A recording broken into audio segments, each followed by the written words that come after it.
Sir अब तो jeans वगैरह आज फ्री मिलेंगी ना।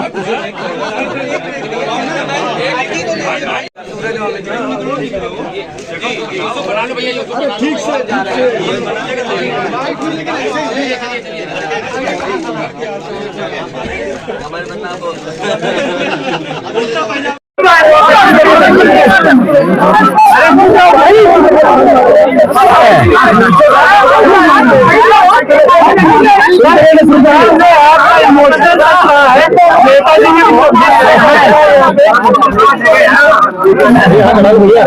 मैं इतने पत्रकार साथी जो आए हैं, अगर मैं नाप भी देना चाहूँ तो शायद नाप नहीं दे पाऊंगा।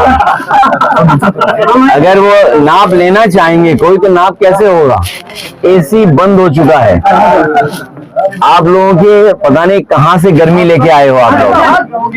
खैर, यूनिक और बॉबी, मुझे याद है कि इसी जगह से, इसी जनपद और इसी दुकान से मेरा पहला कुर्ता पजामा बना था। और बहुत सारे लोगों पे वो पहली तस्वीर होगी जिस तस्वीर में आप देख सकते हो कि पहला कुर्ता पजामा यहीं से बना। और मुझे लगता है कि जब तक राजनीति में रहेंगे हम लोग, यहीं से कुर्ता पजामा सिल करके जाएगा।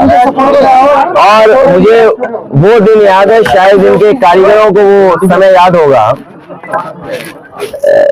शेरवानी सिलवाने की बात चली थी। तो कोई 24 घंटे में, 48 घंटे में शेरवानी नहीं बनती है। हमारे साथ आदरणीय मौलाना फरंगी महली साहब हैं, खालिद रशीद साहब, तो वो जानते होंगे शेरवानी इतनी जल्दी नहीं सिली जाती है। लेकिन ये यूनिक टेलर, यूनिक काम इन्होंने किया कि 48 घंटे में ही हमारी शेरवानी बनवा के तैयार कर दी। तो पहले दिन से कुर्ता पजामा पहनने का काम यहाँ से हुआ है। और असर ये कि मैं देखता हूँ, सिलाई से पता लग जाता है कि समाजवादियों के बहुत सारे नेताओं के कुर्ते पजामे यहीं से बने हुए हैं। अगर आप चेक करोगे तो एक गांधी आश्रम, उसका थान, मोटा वाला कपड़ा, धागा और सिलाई यूनिक टेलर। उनको ये भी लगता है कि अगर यूनिक टेलर से सिलवा लेंगे यहाँ पर तो विधायक सांसद भी बन सकते हैं।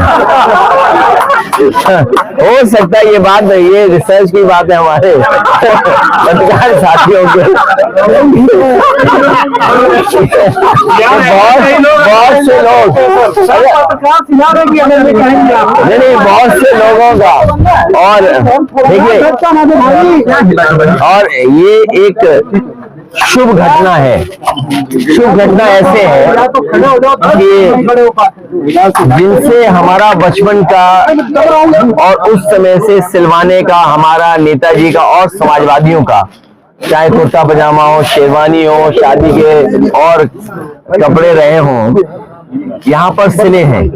और ये कार्यक्रम मैंने तय किया था, लगभग 1 महीना हो गया है, उससे पहले 1 महीना। और 1 महीने पहले जब तय किया था कि नवरात्र में इस तारीख को यहाँ पर उद्घाटन होगा, और आज ही हम लोग देख रहे हैं कि समाजवादी पार्टी के नेता आदरणीय आजम खान साहब, उनकी भी रिहाई हो चुकी है। इसके लिए मैं कोर्ट को धन्यवाद देना चाहता हूं। और यही हम समाजवादियों का भरोसा था कि कोर्ट न्याय करेगा और उन्हें न्याय मिलेगा। हमें उम्मीद है कि आने वाले समय में एक भी झूठा मुकदमा या इस तरह का सरकार जो लगातार भारतीय जनता पार्टी की और वहां का विधायक, खासकर जो रामपुर का विधायक, वो भारतीय जनता पार्टी के लोग मिलकर के, और एक ऐसा अधिकारी जिसको एक्सटेंशन पे एक्सटेंशन पे एक्सटेंशन पे एक्सटेंशन पे एक्सटेंशन, कम बोला है मैंने, लगातार मिला है, वो अन्याय नहीं करेंगे। हमारे समाजवादियों के लिए खुशी का समय है कि जहां पर वो आज रिहा होकर के, आज जेल से रिहा हुए हैं वो। सर, ये कुछ चंदू खाने की खबरें चल रही थी कि आजम खान साहब भाजपा के नेताओं से, देखिए, आदरणीय आजम खान साहब समाजवादी पार्टी और समाजवादी पार्टी के संस्थापक नेताजी और हम लोगों के साथ और भारतीय जनता पार्टी का मुकाबला करने पर आज से नहीं, न जाने कब से सबसे बड़ी भूमिका उनकी और समाजवादियों की रही है। और आज तो इतना खुशी का ये भी समय है कि जब आज मैं इन लोगों से मिल रहा हूं, जहां एक पुरानी जगह पहुंचे हैं, वहीं पर उन्हें भी आज ही न्याय मिला है। और हमें उम्मीद है कि आने वाले समय में उनके सभी मुकदमे खत्म होंगे और समाजवादी सरकार बनने पर जिस तरीके से मुख्यमंत्री जी ने अपने मुकदमे वापस लिए हैं, उन्होंने न केवल अपने मुकदमे वापस लिए हैं बल्कि डिप्टी सीएम के भी मुकदमे वापस लिए हैं, तमाम भाजपाई नेताओं के मुकदमे वापस लिए हैं। समाजवादी सरकार बनने पर जितने भी झूठे मुकदमे लगे हैं आदरणीय मोहम्मद आजम खान साहब पर, वो सब वापस लेने का काम सरकार में होगा। खाली आजम खान साहब के या फिर तमाम ऐसे लोग और भी नहीं, जो जिन पत्रकार साथियों पे भी झूठे मुकदमे लगे हैं उनको भी छोड़ा जाएगा। और भाई आप पे इनकम टैक्स हो, ईडी हो, उसमें भी आपकी मदद होगी।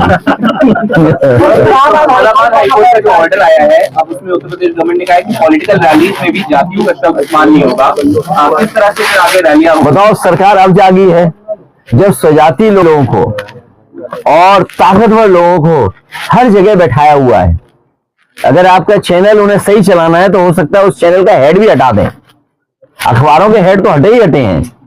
तो ये जो 5000 साल पुरानी बातें थी उनको दूर कैसे करेंगे? बाबा साहब भीमराव अम्बेडकर जी को जाति की वजह से भेदभाव का सामना करना पड़ा। एनिमिलेशन ऑफ कास्ट उनकी जो किताब है, निबंध है, ऐसे वो पढ़ने लायक है कि किस तरह जाति के आधार पर भेदभाव हुआ है, लोग अपमानित हुए। डॉक्टर राम मनोहर लोहिया जिंदगी भर इस बात को कहते रहे कि जाति तोड़ो, समाज की व्यवस्था बने और जाति तोड़ने का काम हो। नेताजी लगातार इस बात को करते रहे, संघर्ष करते रहे, हम सब लोग जोड़ते रहे। कभी बहुजन समाज के नाम पर हम सब लोग जुड़े एक साथ, और आज भारतीय जनता पार्टी पीडीए से घबरा करके, हालांकि वो हाई कोर्ट का फैसला है, लेकिन मैं ये मानता हूं हमारा पहला इमोशनल भावनात्मक रिश्ता अगर कोई है तो वो जाति है, वो कोई डिनाई नहीं कर सकता है। मुझे उम्मीद है कि भविष्य में कोर्ट इस बात को भी कहेगा कि जातियां कैसे खत्म हो, जातियों की भेदभाव कैसे खत्म हो।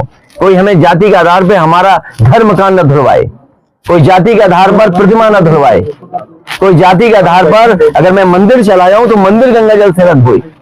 हमें उम्मीद है कि ऐसे लोगों के खिलाफ भी कार्रवाई होगी जिन्होंने गंगा जल से किसी का घर धोया हो, मुख्यमंत्री आवास धोया हो, जाने के बाद मंदिर धोया हो। मध्य प्रदेश में 2 दिवसीय आप लोगों का तुम कहां भाग गए? मध्य प्रदेश छोड़िए, मध्य प्रदेश। अगर तुम्हें अच्छे कुर्ते पजामे, और तुम तो मैं समझता हूँ शेरवानी भी पहनते हो, अगर शेरवानी है तो यूनिक टेलर के पास आइए। ये पूरी बिल्डिंग सरकारी खाली करके बेच दी जाएगी। जैसे बीजेपी के लोगों ने बिल्डिंगें बेची है वैसे बेच दी जाएगी बिल्डिंगें, ना आयोग रहेगा ना बिल्डिंग रहेगी। अभी तक जो पोस्टिंगें हुई हैं और जो भेदभाव हुआ है थाने में, वो जाति के आधार पर हुआ है। और जाति के आधार पर होता है। कई बार